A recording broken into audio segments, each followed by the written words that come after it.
mandou o documento. Já até mandou o documento para vocês, né? Que é algumas perguntas. Vai ser Já. basicamente aquilo mesmo, vão seguir aquele roteiro. Eu vou fazendo perguntas e não respondendo, pode ser? Tá bom. Sim. Ok. Então vamos lá. Nessa entrevista a gente dividiu em blocos. O primeiro bloco é sobre feedback sobre a participação no Inova Juntos. A nossa primeira pergunta é sobre um pouco esses aspectos positivos. Quais foram os principais benefícios que o município obteve ao participar do projeto? Não, pode ir, fica à vontade. Tá. Primeiro, a gente conseguiu uma valorização do município perante a população.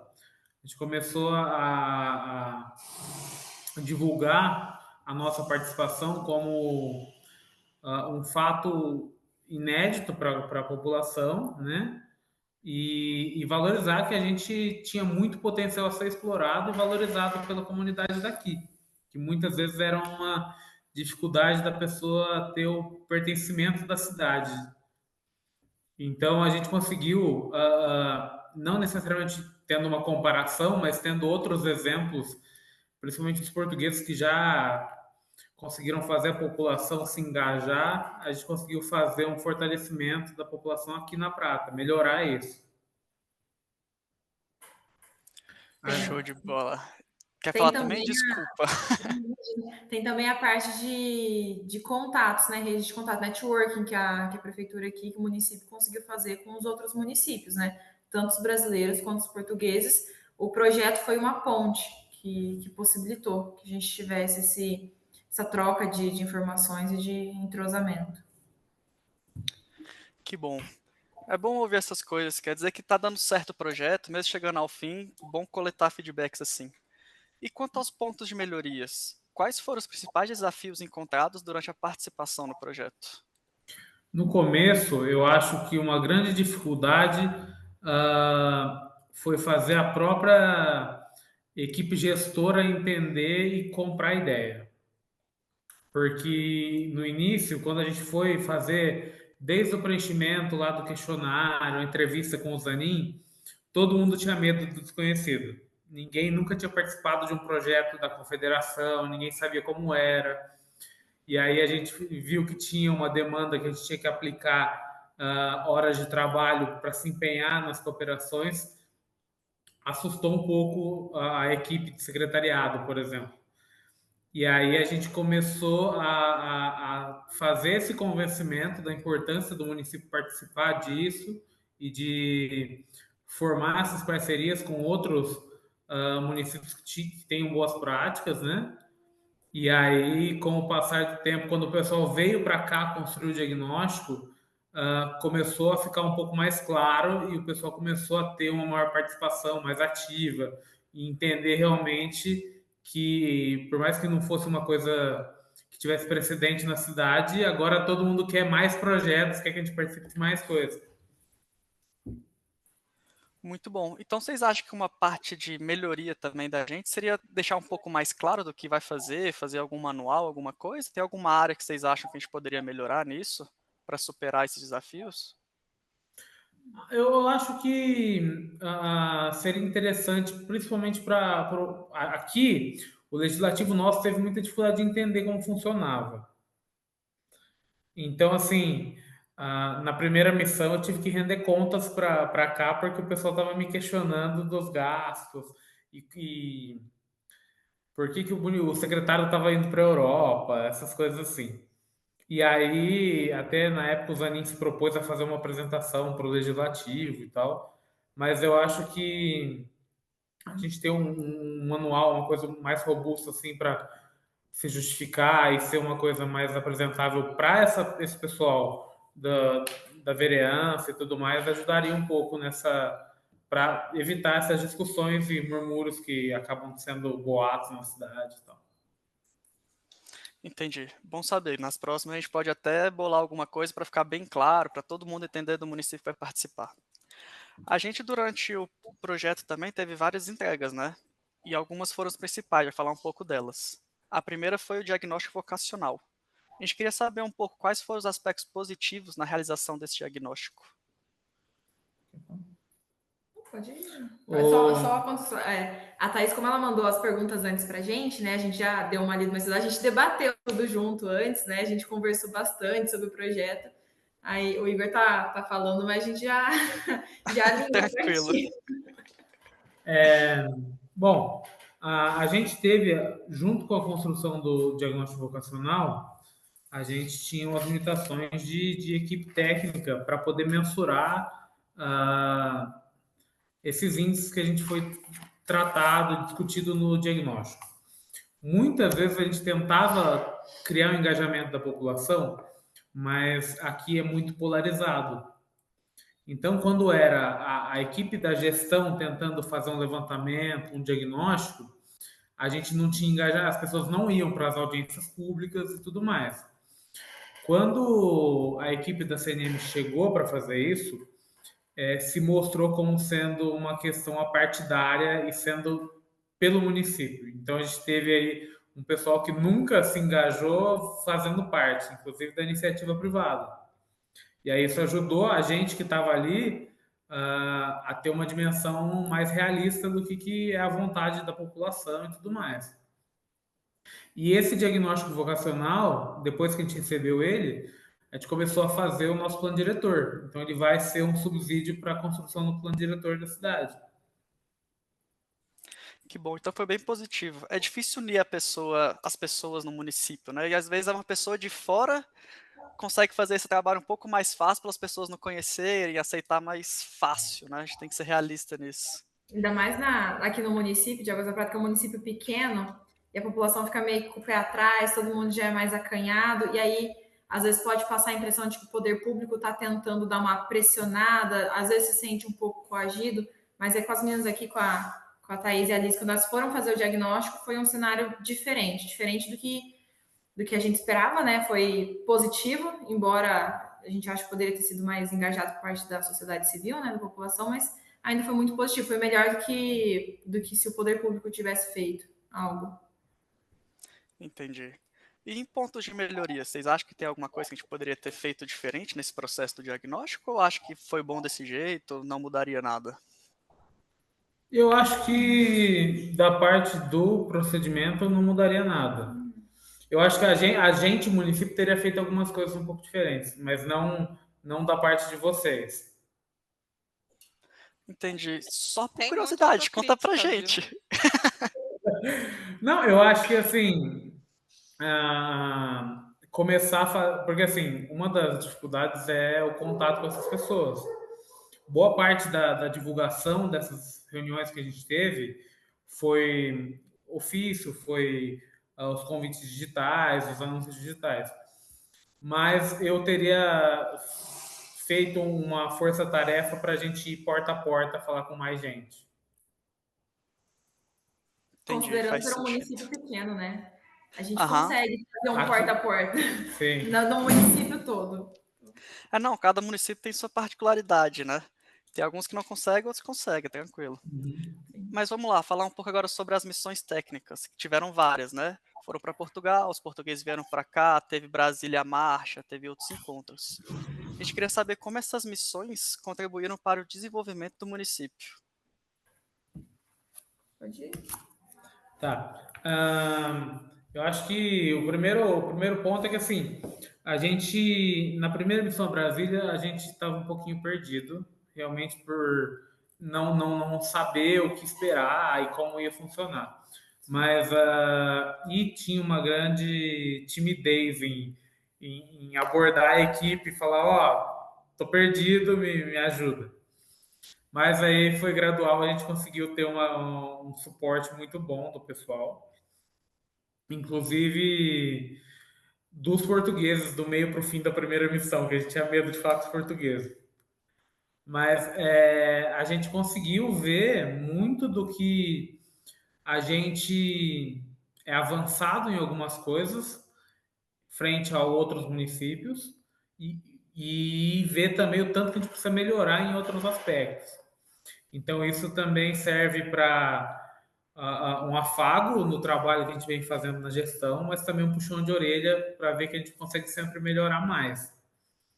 E aí, realmente, o boca a boca principalmente nos momentos que a gente tinha ali conversa de corredor além da programação. Porque você começa a ouvir uma apresentação formal, por exemplo, do Sérgio, da Amal, dá receio de perguntar para ele durante uma apresentação. Mas quando você senta para tomar um café e conversa com ele e pergunta, a gente começou a fortalecer os vínculos tanto durante a programação quanto nos outros momentos que a gente tinha uma convivência um pouco mais informal. É verdade, tem coisa que a gente só vai conversando pessoalmente, cria uma intimidade, né? E nessa organização das missões, execução, ponto de melhoria, achou que ocorreu tudo bem? Eu acho que foi bem organizado, acho que não teve nenhum. Em relação à organização, inclusive, Igor, a gente estava comentando que para um projeto desse tamanho, para uma viagem desse tamanho, levando tudo isso de gente, tudo isso de município, a gente acha que foi uma organização excepcional, porque não é fácil, né? Você levar para outro país, vocês programarem tudo e dar tudo certo, sem lógico, imprevistos acontecem, mas nada que tenha prejudicado o projeto em si ou algum acidente, alguma coisa em si, né? E a resiliência foi absurda da equipe, Sim. principalmente em Maceió, quando o Feliz Deserto ficou embaixo d'água. E a gente descobriu pousando o avião. Sim. E o Zanin, você via que ele estava quase surtando, mas acalmando todo mundo. E tem depois, assim, lógico, a gente cria um certo vínculo e conversa mais com o pessoal da equipe com o passar do tempo. E você vê que os bastidores que a gente não fica nem sabendo são problemas gigantescos que você olha, a Thaís está super tranquila, mas é um corre-corre e transpassa segurança para todo mundo que está ali. Sim. Você imagina a gente que está fora do nosso país, ou os portugueses quando vêm para cá, o desespero de achar que vai acontecer alguma coisa errada fora do seu país. Mas É a verdade. equipe sempre muito competente, assim. Te falar que do lado de cá é uma correria de vez em quando, que desanda, a gente tem que colocar no lugar. Mas que bom que deu tudo certo, não apareceu nada de Não, ruim. não. Falar um pouco então agora sobre o espaço de inovação. Eu queria saber de novo, quais foram os aspectos positivos nessa implementação? Que é um espaço novo para o município inteiro conhecer. Quais foram os aspectos positivos dessa implementação? Do espaço, inclusive a gente está aqui no espaço de inovação, a gente conseguiu, com a participação da prefeita, com esse processo que eu tinha comentado de fazer as pessoas da gestão entenderem a importância de Nova Juntos, a gente conseguiu uma carta branca da prefeita para que a gente pudesse desenvolver as ações aqui e tudo mais.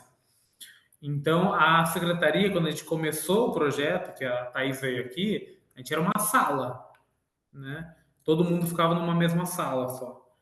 Hoje a gente conseguiu o aval da prefeita para criar realmente uma sede e trazer o espaço de inovação para cá. Então a gente tem 3 salas, tem um espaço de inovação, tem cozinha, tem uma área aberta, tem garagem e tudo mais, que permite a gente, junto com as ações na sala do espaço de inovação, trazer iniciativas e projetos para o complexo todo. Então, por exemplo, hoje a gente tem um uso periódico do espaço de inovação para a reunião dos conselhos municipais. O Conselho de Meio Ambiente, o Conselho da nossa unidade do Parque Estadual, a Comissão de Educação Ambiental, todas funcionam aqui.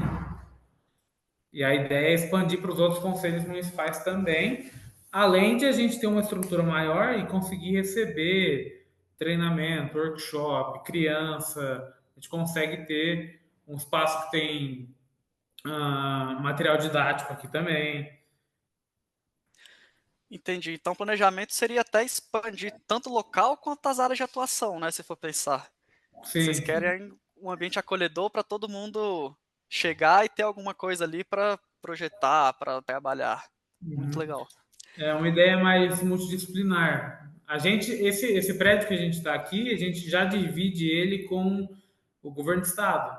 Então a gente tem a Secretaria de Agricultura do estado, a gente tem 2 veterinários que ficam aqui, que dão já um subsídio para produtor rural, para a questão de agricultura e pecuária. E a ideia inicial desse complexo que envolve a secretaria era um poupa-tempo rural também. Então a gente consegue abranger vários públicos diferentes. Show, muito legal. E teve algum desafio para esse espaço de inovação e como poderia ser superado? Ou foi bem tranquila essa execução? Porque você falou do espaço, né? Vocês tiveram que conversar com a prefeitura para ver se ampliava. Teve mais algum desafio? Eu acho que foi basicamente isso. Acho que foi isso. É basicamente isso. E também a gente tem uma presidente da Câmara um tanto quanto questionadora. Então, a cada passo do projeto, a gente tinha que explicar no que consistia cada avanço, cada decisão nossa, né? Por que tentar parcerias em cada segmento.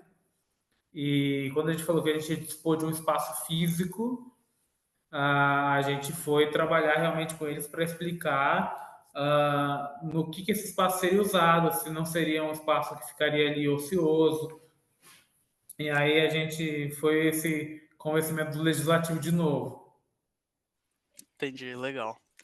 Então vamos lá, vamos para o próximo. A última grande ação, assim, que são os acordos de cooperação. Vocês já tiveram algum acordo? Vocês conseguiram fechar? Conta um pouco para a gente sobre esse acordo. Pode ir.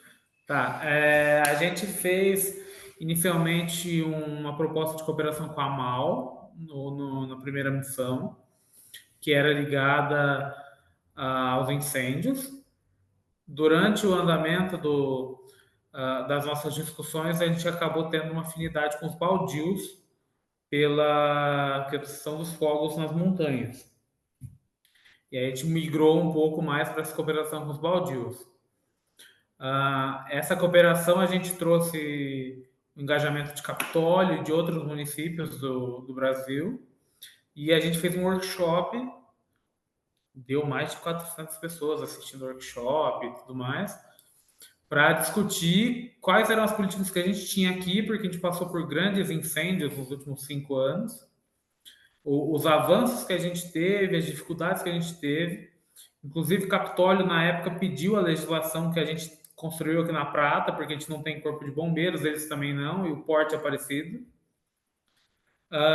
E aí a gente foi ver a política que os baldios têm de fogo controlado. Que aí a gente encontrou uma proposta que eles têm lá que é muito útil, porque eles fazem um reflorestamento diferente do que a gente faz aqui. E aí a gente debateu muito as divergências e o que a gente conseguiria adaptar para cada segmento, já que o sistema político deles é diferente, a legislação diverge bastante, mas as formas que a gente encontrou de mais afinidade foi o pós-incêndio, né? Então, a recuperação das áreas e a prevenção, que é como eles fazem para se evitar e tudo mais. Entendi. E vocês já viram também benefícios com esse acordo? Já conseguiram ver alguma coisa mais palpável ou ainda estamos seguindo, Não, né, no começo? a gente tem uma brigada voluntária, além da brigada oficial do município, né? Então, assim, a gente teve membros dessa brigada que participaram desse workshop para acompanhar e entender realmente as diferenças de cada um. E eu acho que a disseminação de como a gente aborda essas questões aqui ajudou bastante. Então, a questão de incêndio e de recomposição florestal está envolvida no nosso programa de educação ambiental. Mas como que a gente aborda isso com os grupos de crianças, grupos não formais também, a gente conseguiu se embasar um pouco em como que eles abordam lá, para treinar a comunidade, para treinar os profissionais lá. E aí a gente conseguiu trazer isso para cá, nos treinamentos que a gente tem com o Corpo de Bombeiros, com Defesa Civil e com as próprias crianças nas propriedades rurais. Entendi, legal. E vocês veem algum planejamento para continuar esses acordos de cooperação? Qual que é a expectativa de vocês? Porque acaba agora a parte do orçamento nosso, mas a gente quer sempre que continue, né? Então, vocês têm esse planejamento de continuar com os acordos, fazer novos? Qual a expectativa aí de vocês? A gente conversou na última missão, o nosso cluster ele se moldou para não só meio ambiente, mas também para turismo. porque boa parte dos municípios lá tinham o caráter do turismo ecológico, né? Então, assim, dava para unificar as duas demandas. E a última, e aí a Mal retornou dessa conversa inicial que a gente tinha dos incêndios, a gente voltou a falar com eles, mas dessa vez de turismo. E como aqui em Águas da Prata a gente está do lado de Andradas e está pertinho de Socorro também no estado, a gente propôs uma cooperação entre nós três e a Amal. Né? A gente começou essa conversa entre a gente aqui brasileiro já, para a gente meio que se organizar o que, que a gente pretende cooperar, porque tem as rotas do Algarve, assim como a gente tem as rotas aqui já. E o Sérgio se mostrou, junto com o Joaquim, muito aberto a fazer essa cooperação, mesmo sem financiamento, para a gente trocar realmente as experiências para tentar viabilizar ou expandir o que a gente tem aqui e lá em Portugal. Que legal. E no meio de tudo isso, teve algum desafio? Porque, sinceramente, parece que foi tudo tão bom pelo que vocês falaram, que foi tão fácil. Mas teve algum desafio que enfrentou? Ou foi bem tranquilo mesmo? Pode? Eu acho que o maior desafio que a gente teve foi a divergência política entre os dois países. Entre o brasileiro não, né? Porque a estrutura política é igual. Mas quando a gente pensa na estrutura política entre Brasil e Portugal, é uma coisa completamente diferente. Não completamente diferente, mas fora da nossa realidade. E aí a gente tem o péssimo hábito de tentar encaixar algo brasileiro lá para fazer sentido para a gente. Né? E a gente teve que, acho que mais no finalzinho que a gente começou a ter a consciência de que a gente tinha que deixar a nossa bagagem brasileira aqui e aprender os moldes completamente novos lá, porque é um sistema diferente do que a gente está acostumado. E se a gente tenta colocar nos nossos moldes, acaba que não dá tão certo. Acho que faltou uma dificuldade, assim, acho que faltou um pouquinho de entendimento e de. Não sei se esclarecimento seria a palavra certa, mas uma forma fácil de fazer com que a gente entendesse e adequasse isso assim para a gente, para ficar um pouco mais fácil. Entendi. Bom Não, saber. o Zanin, em uma das missões, eu estava conversando com ele, porque os baldios ainda, para mim, é um mistério de como que eles funcionam. Eu sei que eles funcionam, porque eu ficava tentando, falei, cara, o que, que é um baldio? Um baldio é um poder comunitário, e eu tentando achar se era equivalente a um distrito aqui, e não tem. E um dia eu questionei o Zanin, e ele me falou assim, a gente tem que parar de pensar como brasileiro, porque você não vai achar nada semelhante a isso. E aí eu falei, realmente, então isso ficou muito nítido com a questão dos baldios lá, dessa estrutura que eles têm, a autonomia diferente, de nada equivalente aqui, e mais recentemente com os sul-americanos. O pessoal da América Latina, a gente conversando com o pessoal da Argentina, eles falaram, tá, mas a gente pede coisa direto para o governo federal para ele mandar para o Estado mandar para a gente. E o Estado não chama Estado. Então, é uma estrutura também de uma outra vertente que se altera lá. Na hora que a gente estava se acostumando com a estrutura de Portugal, vem o pessoal com uma estrutura nova. Mas isso amplia para a gente a nossa visão de mundo, de como para a gente teoricamente a gente imagina que seja tudo igual, mas são problemas muito particulares de cada um. Mas, ao mesmo tempo, algumas iniciativas servem para a gente tentar buscar outras fontes de parceria, de recurso. Por exemplo, a gente viu o pessoal da Argentina falando que eles têm dificuldade com o recurso porque eles têm que ir direto para o governo federal. Mas, ao mesmo tempo, eles falaram, a gente opta por parceria público-privada. Então, eles acham ter uma terceira via, uma outra fonte, para não depender unicamente do Estado e conseguir. E uma parceria público-privada a gente consegue aplicar no Brasil, por exemplo. É verdade. Acho que essa virada de chave é difícil, né? Você se colocar no lugar, ver como funciona lá. Às vezes não funciona aqui, você precisa adaptar. Acho que esse Uhum, realmente é um desafio uhum. para todos, né? Se for pensar. O nosso olho brilhando quando a gente ouviu a palavra fundo europeu, que a gente falou, vamos fazer um no Mercosul também. É verdade.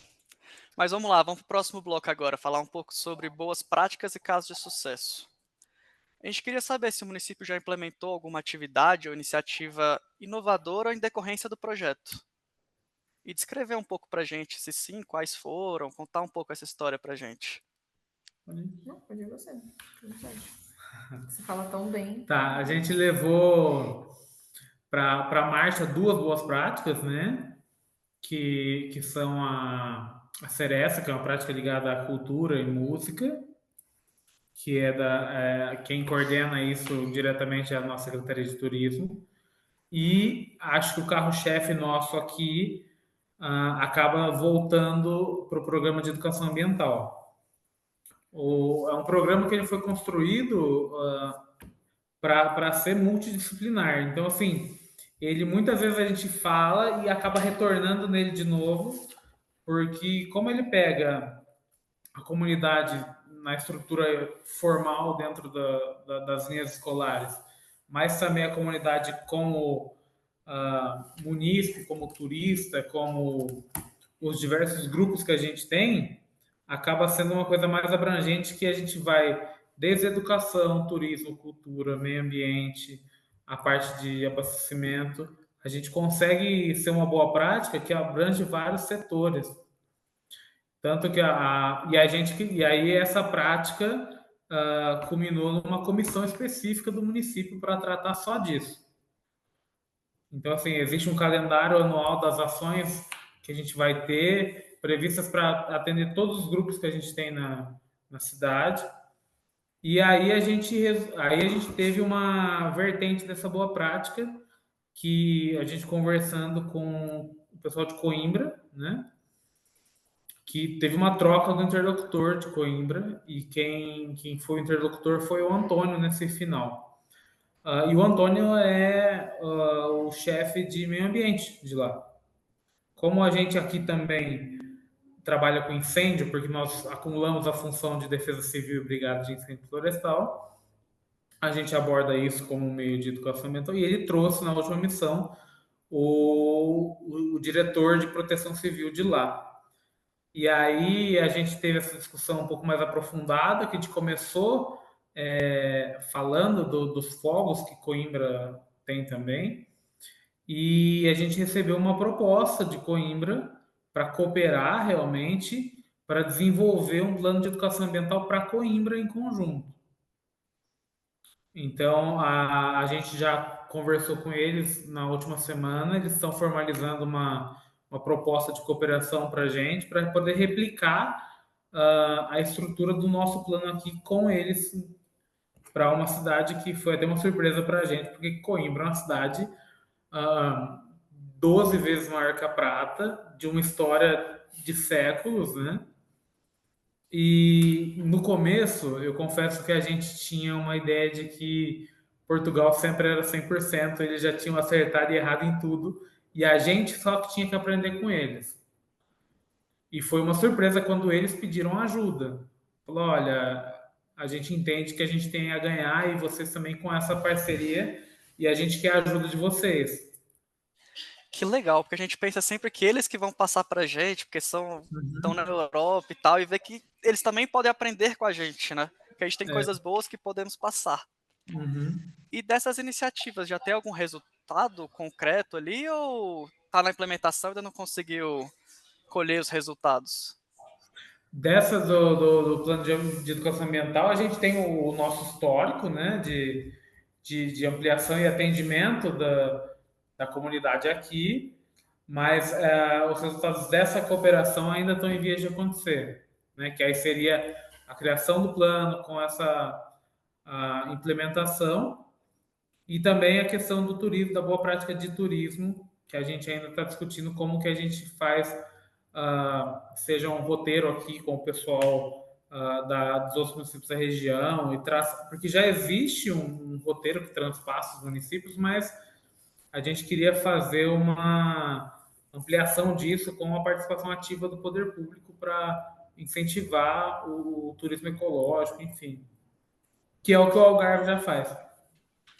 Entendi, legal. Vocês conseguiram colher bastante de lá e trazendo para cá. Isso é bem divertido ouvir essa parte. E já que não tem os resultados, quais são as expectativas? O que vocês esperam quando se tudo der certo, lógico, qual que são as expectativas?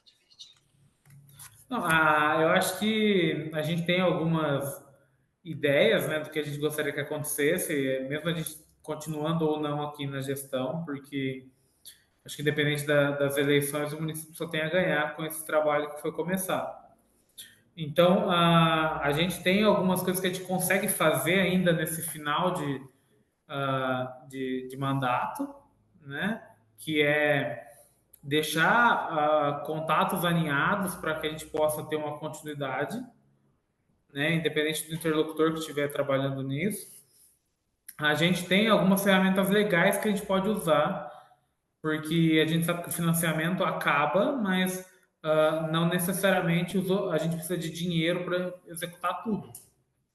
Muita coisa depende de vontade política e realmente querer fazer diferente. Tem coisas que não custam dinheiro.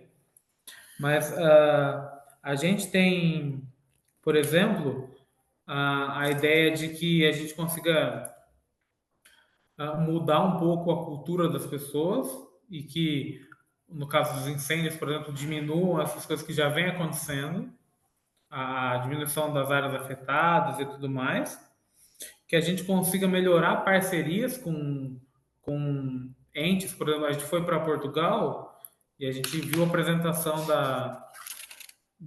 de duas rotas que existem em Portugal, da Via Algarviana e da Rota Vicentina, que eu fui lá comentar com a mulher, parabenizar, e eu falei, eu sou de um município que tem o Caminho da Fé. Ela falou assim, eu já ouvi falar do Caminho da Fé. Então, assim, foi até uma surpresa. Eu falei, olha, é uma rota assim, assim e tal. Ela falou assim, eu sei o que é. Porque eu fui para o Brasil e eu conheci esse caminho aí num evento nacional, enfim. Falei, nossa, é até surpreendente, né? Porque é uma cidade pequenininha no interior e ela conhece realmente, não era balela, era realmente. Ela falou, olha, é assim, importante, dá para espelhar algumas coisas e tal. Então a ideia é que essas parcerias continuem, né?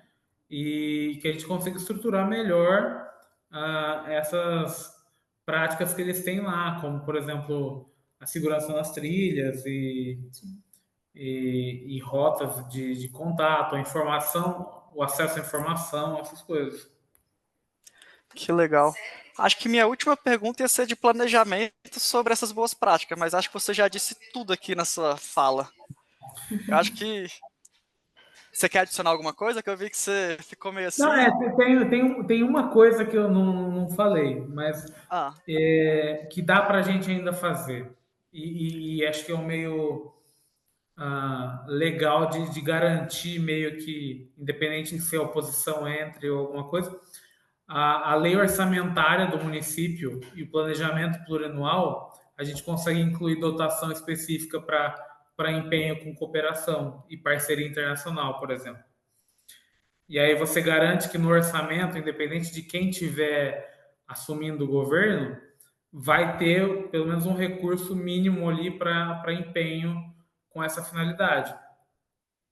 E aí você consegue custear, seja material de marketing, de publicidade, seja uma viagem para você mandar um representante para adquirir conhecimento, que nem o pessoal de Coimbra propôs que a gente fosse mandar uma parte da nossa equipe para lá, com uma contrapartida de que eles receberiam a gente sem custo, a gente gastaria com uma parte do translado só, e aí a gente garante que a gente tem de onde retirar o orçamento para isso.